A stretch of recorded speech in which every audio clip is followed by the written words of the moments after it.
dia! Good morning! Que prazer estar aqui. Sem querer imitar o Roberto Carlos. Bom dia a todos, é uma alegria estar aqui na Alphaville, no IBMA. É tão bom chegar no Brasil, é tão bom estar no meio de vocês. Mas o melhor de tudo, Sidney, é não ter que acordar às 4h30 para orar com vocês. Agora, eu posso acordar às 6h30 aqui no Brasil. A nossa diferença de horário de Dallas para cá é 2 horas.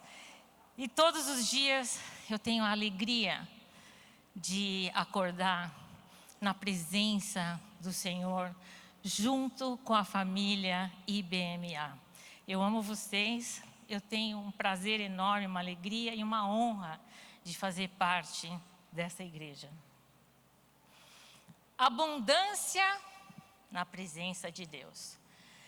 Só o Sidney, abundância, bastante, extravagante na presença de Deus. Esse é o tema da nossa conferência, da nossa reunião. E eu gostaria de repartir com vocês o que isso significa na minha vida, na minha jornada com o Senhor. Eu pedi muito para o Senhor me dar exatamente o que Ele gostaria que eu falasse.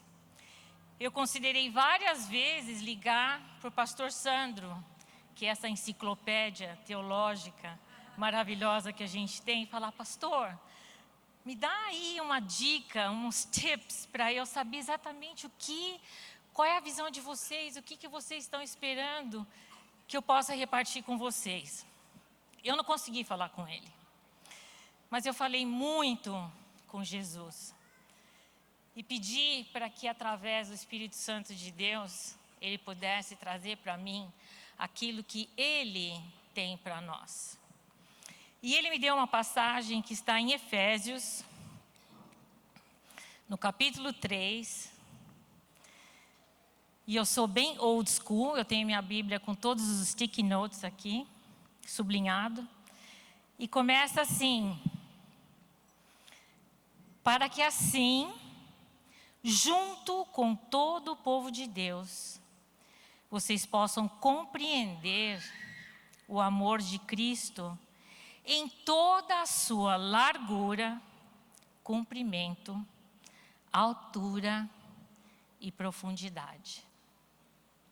Sim, embora seja impossível conhecê-lo perfeitamente, peço que vocês venham a conhecê-lo para que assim Deus encha completamente o ser de vocês com a sua natureza. E agora, que a glória seja dada a Deus, o qual, por meio do seu poder que age em nós, pode fazer muito, muito mais do que nós pedimos ou até pensamos. Senhor Deus, nós estamos aqui porque sabemos que o Senhor é Deus. Jesus, a gente conversou tanto sobre isso. Eu pedi tanto a tua orientação através do teu Espírito Santo, para que hoje a gente pudesse aprender mais um pouco de viver na abundância da tua presença. Em nome de Jesus. Amém. Gente, abundância. Abundância. Abundância significa, no meu dicionário, fartura, extravagância, como o Sidney falou, grande quantidade, plenitude, algo sobejante. E na minha linha de trabalho, particularmente, que é a gastronomia, sabe o que significa abundante? All you can eat. All you can eat é o conceito que eu trabalho. Tudo que você puder consumir. E algo mais, ou seja, ainda se você quiser, tem um to-go box. Tem ainda uma caixinha para levar para casa. Na presença do Senhor, nós encontramos fartura, abundância. Eu penso no Ceasa, no mercado do Largo de Pinheiros, quando o Guilherme estava falando sobre a mesa do Senhor e nós nos alimentarmos ali, eu pensei no Ceasa, no mercado lá do Pinheiros, e quanta coisa bonita, quanta fartura, quanta coisa colorida que a gente vê, que apela para o nosso apetite, para a nossa fome, para que a gente tenha a nossa fome saciada e sinta abundância nisso. Quando eu cheguei aqui, eu vi a camiseta da Dolly, e o versículo que está na camiseta dela é Efésios 3, de 18 a 20.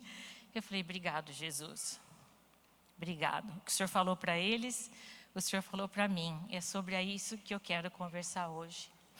E esse versículo, Paulo está falando aos Efésios, porque a gente conheça o amor de Deus na plenitude da sua abundância, na largura, no comprimento, na profundidade, em todos os aspectos que Ele tem para nos abençoar e fazer com que a gente sinta a abundância, a fartura, a extravagância do que é se relacionar com Ele, do que é estar na presença dEle continuamente. E eu gostaria de repartir com vocês a minha história e como isso aconteceu na minha vida. Eu já estive aqui a convite da Dolly num encontro das mulheres no Farol e também aqui num culto. Talvez isso seja um déjà vu para algumas de vocês, mulheres que me ouviram, mas eu vou contar a minha história. O Ryan, que estava ali comigo do meu lado, ele falou, eu ouvi dizer, qual é o seu título na sua empresa? Eu falei, meu título é Chief Culture Officer, eu sou diretora de cultura, mas na verdade eu gostaria de ter o título de Chief Storyteller, porque eu adoro contar história. Eu adoro contar história. A vida que eu tenho experimentado é exatamente o que fala aqui o apóstolo Paulo aos Efésios. Que por meio do seu poder que age em nós, pode fazer muito mais do que nós pedimos ou pensamos. Eu nunca imaginei a minha vida acontecer do jeito que aconteceu. Eu nasci no lar evangélico, eu não tive um dia, um momento de uma conversão. Eu fui criada no evangelho e cresci e entendi a vida adulta em Cristo, com o Senhor, um privilégio muito grande. Mas nessa minha caminhada e jornada, eu tive que tomar algumas decisões e fazer algumas escolhas. A vida é feita de escolhas, de decisões que a gente faz. O Senhor nos deu o livre-arbítrio, e para cada um de nós cabe a responsabilidade de escolhermos o que nós queremos. E eu queria uma vida de propósito, porque a vida de Jesus crescendo em mim, inspirava em mim a necessidade de propósito, porque Ele veio com propósito. A Bíblia diz que Ele veio para buscar e salvar quem havia perdido, Ele veio destruir as obras do diabo, Ele veio para servir e não ser servido, Ele veio para dar testemunho da verdade, Ele veio para cumprir a vontade daquele que enviou, e eu vim para que tenham vida, e vida em abundância. Existe uma tendência de comportamento chamado minimalista. Vocês já ouviram falar isso? Minimalista. A gente vai só prestar atenção no que realmente importa e viver com o mínimo necessário. Eu tenho uma sobrinha minimalista, ela tem 3 filhos. Cada vez que ela compra um tênis para um filho, ele tem que dar um tênis. Eles só podem ter não sei quantos, maybe 2, talvez 3. Se ela compra uma camiseta, eles têm que dar uma camiseta. É o mínimo necessário. Eu acho que o versículo favorito de um minimalista é: o Senhor é meu pastor e nada me faltará. Minimalista, não é verdade? Mas eu acho que na minha vida eu escolhi viver a abundância na vida e na presença de Deus. Por isso eu tive que tomar algumas decisões na minha vida.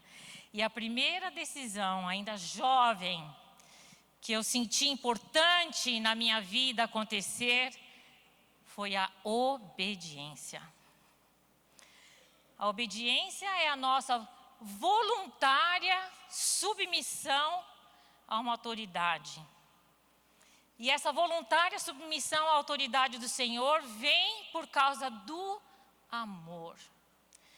Eu era apaixonada, tinha 16 anos, apaixonada por Jesus, apaixonada por fazer a obra do Senhor, apaixonada para ter uma vida de propósito. E eu, diante de Deus, sozinha, resolvi que a minha vida seria uma vida de obediência. Fui para os Estados Unidos como exchange student, eu tinha 16 anos, vivi com uma família americana. Isso há muitos anos atrás, a maioria de vocês aqui não tinha nascido ainda, eu acho que só o Luzimar, o Nadinho e eu. Vocês todos ainda eram o plano de Deus, ou a maioria de vocês, no ano de 74. E ali eu conheci um pouco da vida americana. Voltei para o Brasil apaixonada pela vida lá, morei em Churubusco, Indiana, uma cidadezinha desse tamaninho assim, que plantava milho, eu atravessava as plantações de milho para ir para a escola. Na certeza de que eu ia voltar, eu ia terminar o meu magistério no Mackenzie, voltar para os Estados Unidos, fazer faculdade lá, e lá eu ia servir ao Senhor. Mas como todo mundo faz os planos, e Deus tem o plano dele para nós, às vezes nós fazemos planos e colocamos na mão de Deus, mas Deus quer a gente no plano dele. Eu conheci o Antônio Carlos na igreja. Ele era o solteiro mais desejado do grupo de jovens. Ele já era 9 anos mais velho que eu, já era uma pessoa madura, já tinha alcançado a sua estabilidade financeira, na profissão, advogado, trabalhando, chegava de Alfa Romeo na igreja. E se você tem 70 anos, mulher, você sabe o que eu vou falar agora. Ele era um pão. Ele era um pão. E eu me apaixonei pelo Antônio Carlos. E o Antônio Carlos não se apaixonou por mim. Ele se apaixonou por servir a Deus e também obedecer. A gente começou a conversar um dia, ele estava saindo de uma relação que ele tinha e não estava sentindo que era da vontade de Deus. E enfim, numa conversa, a gente resolveu que queria casar. Em 6 meses, nós casamos. 3 de julho de 76, vai fazer quase 50 anos. E isso aconteceu porque a gente leu juntos uma passagem que está no Salmos 128. E o nosso convite de casamento foi tão grande, porque tinha que caber esse salmo lá. Feliz aquele que teme a Deus, o Senhor, e vive de acordo com a sua vontade. Se você for assim, ganhará o suficiente para viver. Você vai ser feliz e tudo dará certo para você. Em casa, a sua mulher será como uma parreira que dá muita uva. Tá vendo como eu tinha que ter um vinho um dia? A sua casa será como uma parreira que tem muita uva, e em volta da mesa os seus filhos serão como oliveiras. Eu tenho as minhas oliveirinhas, 4 oliveirinhas eu tive novas. Quem teme ao Senhor certamente será abençoado assim. O Antônio Carlos e eu nos tornamos missionários, começamos a viajar o estado de São Paulo. Ele conhecia muita gente no interior e a gente viajava de cidade em cidade, nos nossos primeiros 10 anos de casado, abrindo igreja, falando da palavra do Senhor, contando o que o Senhor fazia na nossa vida, até que um dia, nos anos 80, um ano depois do nosso governo ainda militar, faz tempo, 40 anos, o Senhor nos deu uma promessa, sabe o quê? eu vou levar vocês para fora daqui. Como assim? Missionário nos Estados Unidos, mas não é os Estados Unidos que manda a gente para o Brasil? Nós vamos ser mandados para lá? O que o senhor está pensando com isso? Mas o Senhor colocou no nosso coração a mesma promessa que Ele deu para Josué, no capítulo 1, dizendo: lembre-se da minha ordem, seja forte e corajoso, não fique desanimado, nem tenha medo, porque eu, Senhor teu Deus, estarei com você em qualquer lugar que você estiver. Em fevereiro de 86, a gente desembarca em Dallas, 3 filhinhas pequenininhas, 3, 7 e 8 aninhos. O Antônio Carlos não falava inglês, e a gente foi para lá a convite do Dr. Criswell, First Baptist Church, Dallas, para começar uma obra, uma missão com Portuguese speaking people or Spanish speaking people. Só que a gente não sabia nada, nem como começar. Não tínhamos suporte financeiro, a gente só estava na obediência. Quando você chega nos Estados Unidos hoje, você já tem a listinha do Instagram, o que comprar no Walmart, o que comprar no Costco. A gente não tinha nada, não sabia nada. Telefonar para o Brasil naquela época custava muito caro. Teve um mês que a gente pagou mais de telefone do que o nosso aluguel. Mas o Senhor cuidou de todas as coisas para nós. E nós ficamos ali, e eu sabia que a segunda coisa que eu teria que me comprometer a fazer era trabalhar. O que a gente faz quando chega nos Estados Unidos, Érica? Tem que trabalhar.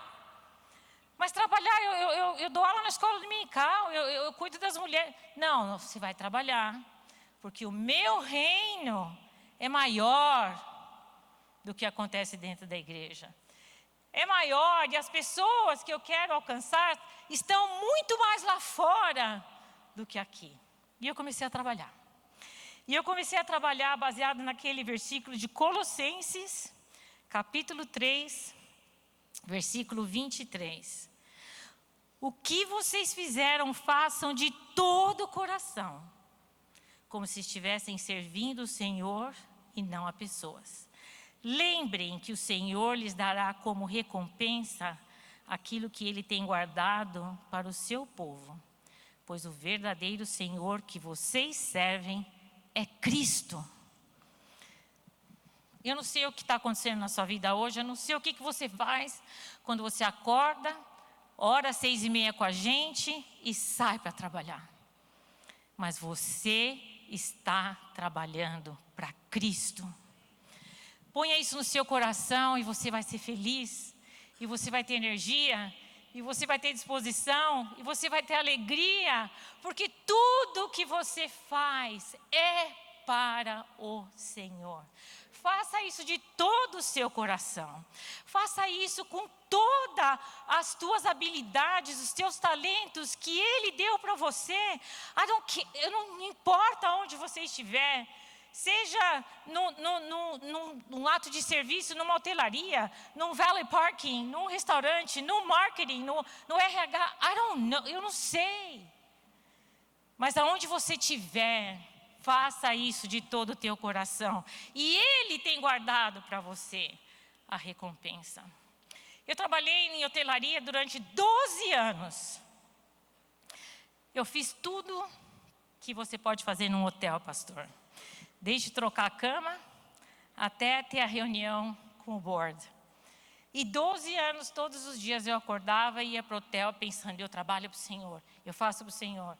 É Ele que é o meu Senhor, e eu vou fazer o melhor, e vou fazer com alegria. Um dia, eu acordei e fui trabalhar, eu era manager on duty, chegaram uns gaúchos lá no meu hotel. Já viram gaúcho? Quem tem de gaúcho aqui? E eles não sabiam falar nada de inglês, né? E me chamaram lá na frente para eu ajudar. E quem eram esses gaúchos?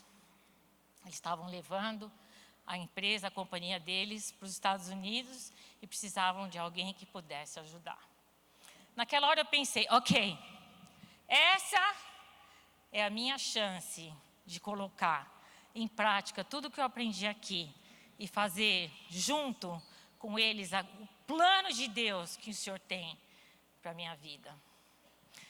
O Antônio Carlos, nesse tempo, trabalhava dia e à noite. De dia, no escritório de advocacia, fazia administração do escritório, e à noite, ele trabalhava de supervisão numa empresa de limpeza. Chegamos a ter a nossa empresa, mas a gente não conseguia fazer a obra de Deus como a gente queria. A partir do momento que eu fui trabalhar com essa empresa, com esse grupo, o Senhor prosperou de tal forma a recompensa do meu trabalho, que o Antônio Carlos finalmente pôde se dedicar o tempo integral a fazer a obra de Deus. Cadê o Antônio Carlos?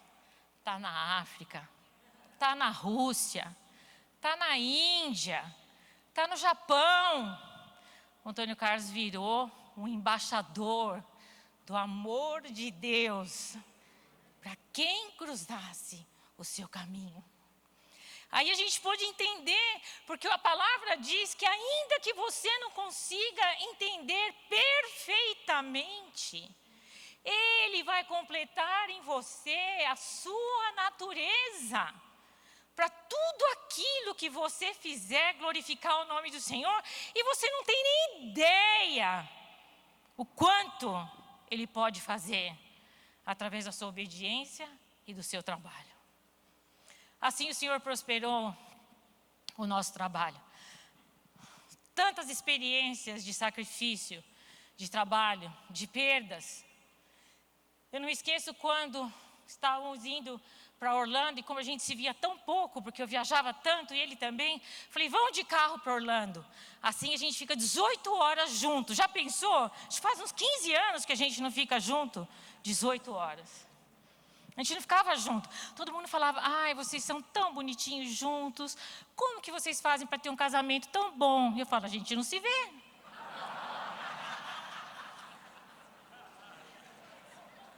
A gente se encontra super pouco. E quando a gente se encontra, é uma paixão arrebatadora. 18 horas no carro, a minha filha Andressa, número 2, me liga, mãe, eu estou com dor de cabeça. 4 filhos, se preparando para ir para Disney na Califórnia. Eu falei, ok, filha, porque imagina, você estressada, 4 filhos, fazendo mala, ela ia pegar o marido no aeroporto. Ela falou, não, mas eu não estou conseguindo falar, parece que a minha voz, eu não consigo. Eu falei, tá bom, filha, pega o seu marido no aeroporto e vai para o médico. Quando ela chegou no médico, câncer terminal, câncer do cérebro. Como assim? Como assim? Elas são as minhas oliveirinhas. A gente parou o carro no primeiro lugar, tomamos avião, fomos para Phoenix, Arizona. E ali no dia 15 de março ela recebeu esse diagnóstico, e o médico da Andressa falou que ela tinha 14 meses de vida. Senhor, como assim?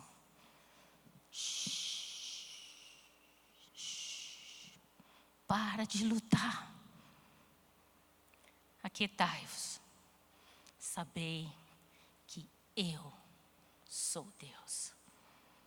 Vocês estão no meu plano. Eu sei o que é melhor para vocês. Em 9 meses, a Andressa foi se encontrar com o Senhor.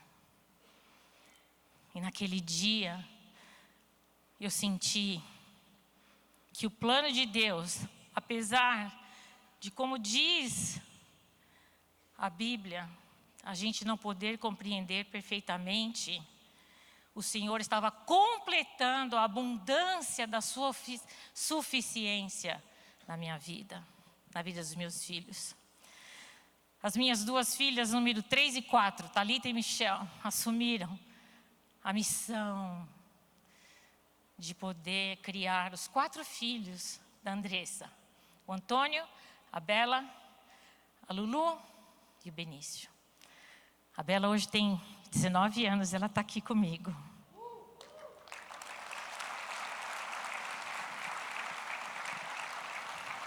I love you, Bells.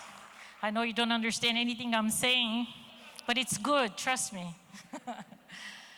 E assim o Senhor fez uma obra de restauração, cuidou de nós, fez com que fosse sendo completado na nossa vida a suficiência dEle, que Ele cuida de nós. Eu já estou no vermelho, Sidney, já vou acabar. A minha vida profissional continuou prosperando de uma forma em que cada reunião de board que eu tinha que ter, cada reunião de relatório, eu me sentia tão impotente, me sentia tão não capacitada para representar a abundância que Deus tinha colocado na minha mão, de estar ali construindo uma empresa que abençoaria, que mudaria a vida de tantas pessoas, principalmente dos meus gaúchos amados. E sempre o Senhor falando comigo: aquietai-vos, calma, escuta, eu sou Deus. Depois de algum tempo, tudo foi se assentando, e para que nós tivéssemos uma vida abundante na praticalidade da sua palavra, a gente construiu uma casa linda num bairro chamado Lucas.